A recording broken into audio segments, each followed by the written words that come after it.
Hello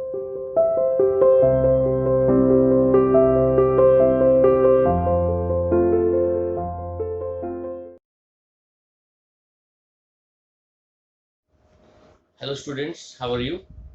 Welcome to the online classes by CR International School तेरा myself Sumit टक्कर। अपना last का जो लेक्चर था बेटा, उस लास्ट लेक्चर में हम लोगों ने इलेक्ट्रिक फ्लक्स के बारे में पढ़ा था। इलेक्ट्रिक फ्लक्स की कंप्लीट मैथमेटिकल फॉर्म हमने डिस्कस की थी। फ्लक्स को डिनोट करते थे हम फाई से। फाई की वैल्यू किसके बराबर थी? डॉट प्रोडक्ट था किसका बेटा? इलेक्ट्रिक फील्ड लाइन का, और हमारा डॉट प्रोडक्ट किसका था? एरिया वेक्टर का। इनके हमने तीन स्पेशल केस भी पढ़ लिए थे, 0 डिग्री पर, 90 डिग्री पर और 180 डिग्री पर।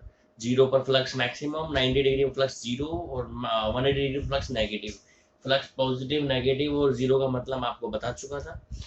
और मैंने आपको उसकी कुछ स्केलर फॉर्म की कुछ 3-4 डेफिनेशन भी आपको बताई थी, जब आपको याद होगा आपको। अगर आपको कुछ याद नहीं है, पीछे वाला आर्टिकल आप देख सकते हो, पीछे वाला वीडियो चेक कर लो, उसके बाद आपको क्लियर हो जाएगा। ठीक है, तो आज जो हम पढ़ने वाले हैं, आज की आर्टिकल हमारे पास क्या है? Gauss theorem. क्या पढ़ने वाले बेटा? Gauss theorem. गॉस एक साइंटिस्ट का नाम है जिसने थ्योरम दिए, ठीक है, जो कि अपने सीबीएसई एग्जाम के पॉइंट ऑफ व्यू से बहुत इंपॉर्टेंट है।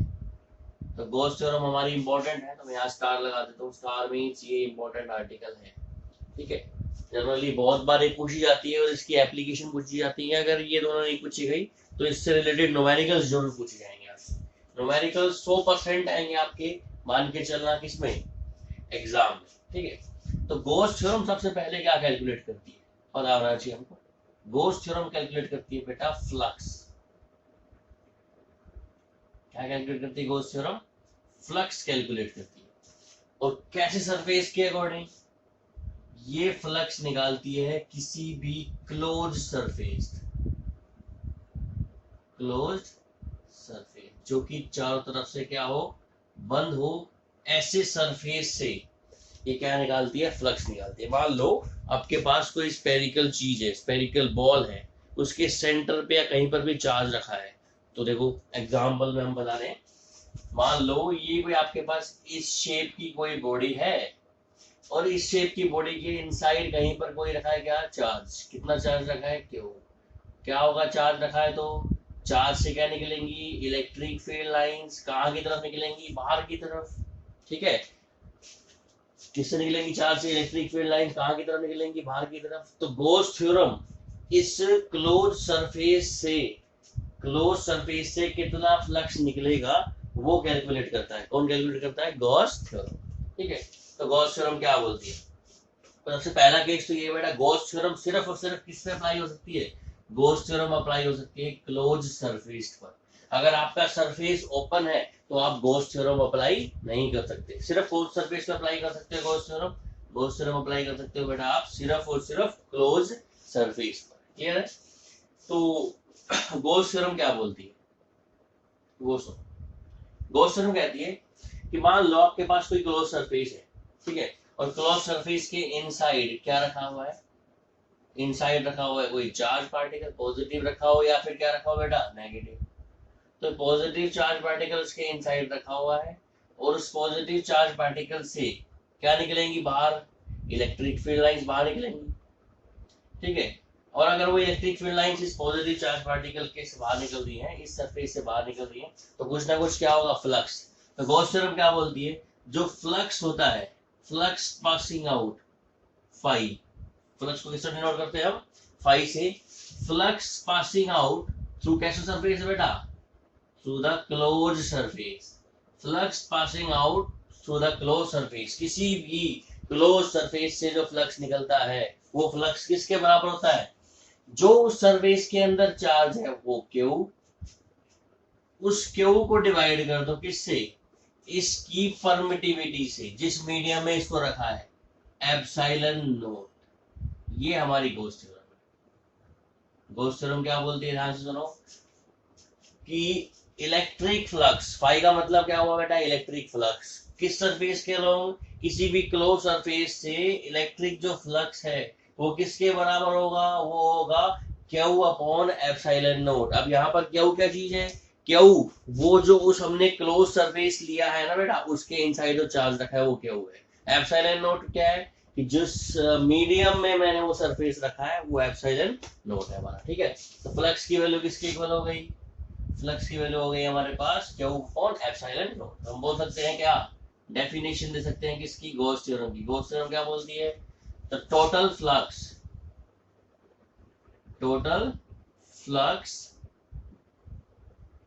passing out through any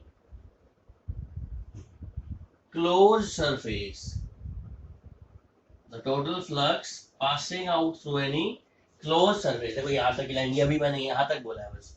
total flux passing out through any close surface किसके बराबर है, इज इक्वल्स टू द, किसके इक्वल है बेटा, क्या वो अपन एप्सिलॉन नोट के। इसको कैसे बोलेंगे हम, कैसे बोलेंगे इसको, ऐसे बोलेंगे, is equals to the 1 upon epsilon naught times 1 upon epsilon naught times of the charge जो हमारे पास क्यों है, एनक्लोज्ड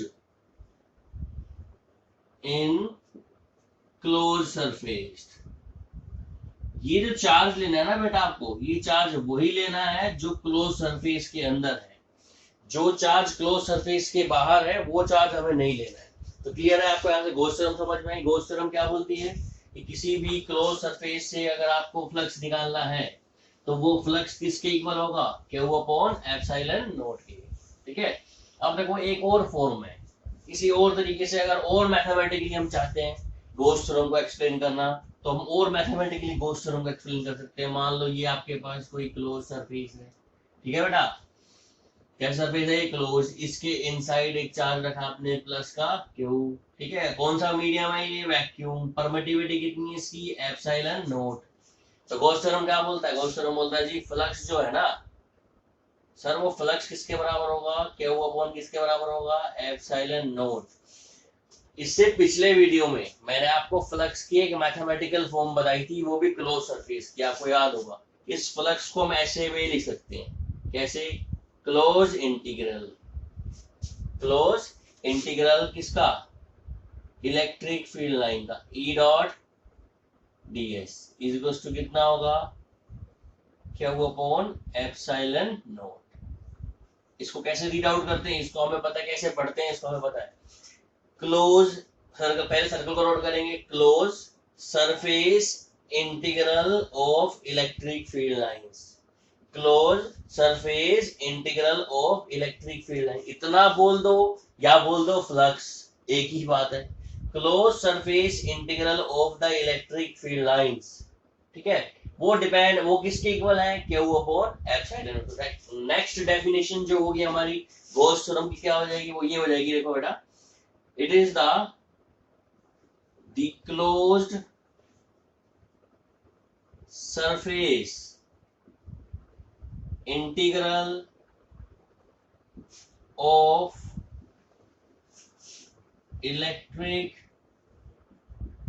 फील्ड लाइंस।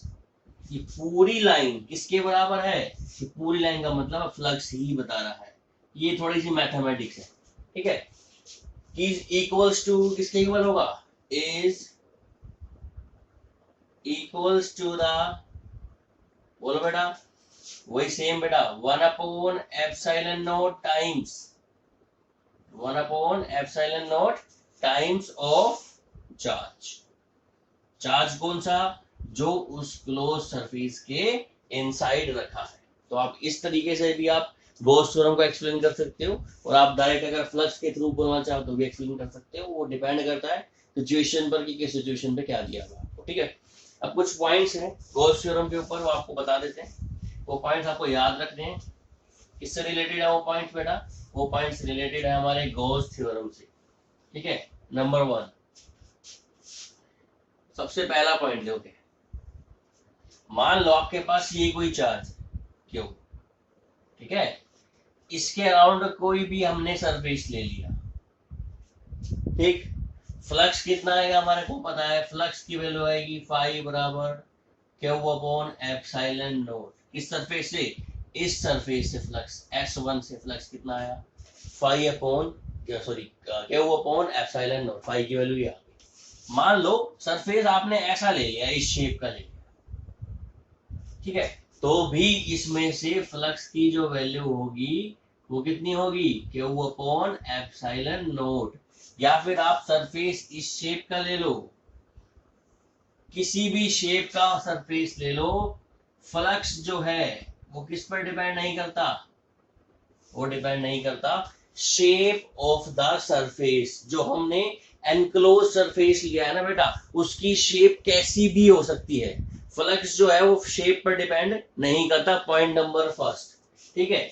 दूसरा पॉइंट क्या है मेरे पास, हम बोल सकते हैं कि फ्लक्स डू नॉट डिपेंड, किस पर डिपेंड नहीं करता, फ्लक्स डू नॉट डिपेंड, किस पर डिपेंड नहीं करता बेटा, ऑफ शेप, किस पर डिपेंड नहीं करता, शेप पर डिपेंड नहीं करता फ्लक्स। नंबर 2 पॉइंट देखो, जो आप सरफेस बनाते हो, जिसे मैंने इस S1 बनाया, इस सरफेस को बोल दिया S2, इस सरफेस को बोल दिया मैंने S3, मैंने 3 सरफेस बनाए ना बेटा, S1 S2 S3, इन तीनों सरफेस के नाम है, सरफेस का नाम क्या है, गॉसियन सरफेस। तो जो भी आप क्लोज सरफेस बनाते हो किसी चार्ज के अराउंड, उस सरफेस का नाम क्या होता है, गॉसियन सरफेस। क्या नाम होता है बेटा, गॉसियन। पहला पॉइंट कि फ्लक्स किस पर डिपेंड नहीं करता, शेप पर डिपेंड नहीं करता, और फ्लक्स डिपेंड नहीं करता साइज पर, किसके साइज पर, साइज किसका बेटा, गॉसियन सरफेस का। गॉसियन सरफेस कैसा भी हो, फ्लक्स नहीं डिपेंड करता ना उसकी शेप पर, ना उसके किस पर डिपेंड करता है, साइज पर। क्लियर है, तो 2 पॉइंट समझ में आए। अब थर्ड पॉइंट सुनो, थर्ड पॉइंट क्या है जी सर, देखो हमने आपको डेफिनेशन बताई किसकी, गॉस थ्योरम की। मान लो आपके पास ये कोई क्लोज सरफेस है इस शेप का, चलो दूसरी ले लेते हैं ना, मूड चेंज हो गया बेटा, दूसरा बदल लेते हैं। मान लो ये कोई मैंने क्लोज सरफेस ले लिया इस शेप का, ठीक है, और इसके सेंटर पर क्या रखा है, कोई चार्ज Q1 रखा है प्लस Q, और एक चार्ज यहाँ रखा है, इसी के इनसाइड कितना रखा है, माइनस का Q, है ना, इतना चार्ज रखा है प्लस Q और माइनस। देखो इस क्लोज सरफेस जिसको हम क्या बोल रहे हैं, जिसको हम बोल रहे हैं गॉसियन, गॉसियन सरफेस जिसको हम बोल रहे हैं, इसके इनसाइड जो नेट चार्ज है कितना है बेटा, नेट चार्ज कितना होगा, प्लस Q माइनस Q, कितना हो गया, 0। नेट चार्ज की वैल्यू कितनी है, 0। जो हमारा फ्लक्स होता है ना, फ्लक्स जो हमने गॉस थ्योरम पढ़ा था, वो फ्लक्स की वैल्यू किसके बराबर होती है, Q अपॉन एप्सिलॉन नॉट के बराबर। यहाँ पर हमें ये देखना है कि charge, net charge inside the triangle, इस ट्राइंगल के इनसाइड या inside the Gaussian surface, Gaussian surface के अंदर नेट चार्ज कितना है, यहाँ नेट चार्ज कितना है बेटा, 0, तो फ्लक्स की वैल्यू यहाँ पर कितनी आएगी, 0। तो पॉइंट नंबर 3 ये कहता है कि जो फ्लक्स है ना, फ्लक्स वो सिर्फ उसी चार्ज पे डिपेंड करता है जो गॉसियन सरफेस के इनसाइड है ना। मान लो कोई बाहर चार्ज रखा है, यहाँ रखा है Q3 कोई चार्ज रखा है, तो इससे, इस चार्ज से इसके फ्लक्स पर, किस पर, इस चार्ज से इसके फ्लक्स पर कोई इफेक्ट नहीं पड़ता। सिर्फ इफेक्ट कौन से चार्ज से पड़ता है, जो चार्ज उसके सेंटर पे होता है। तो क्लियर है, आज की हमारे पास गॉस थ्योरम कंप्लीट हो गई है। नेक्स्ट जो आर्टिकल होगा उसमें हम गॉस थ्योरम की प्रूफ पढ़ेंगे और साथ में उसकी एक एप्लीकेशन पढ़ेंगे। आज के लिए इतना ही था, थैंक यू, धन्यवाद।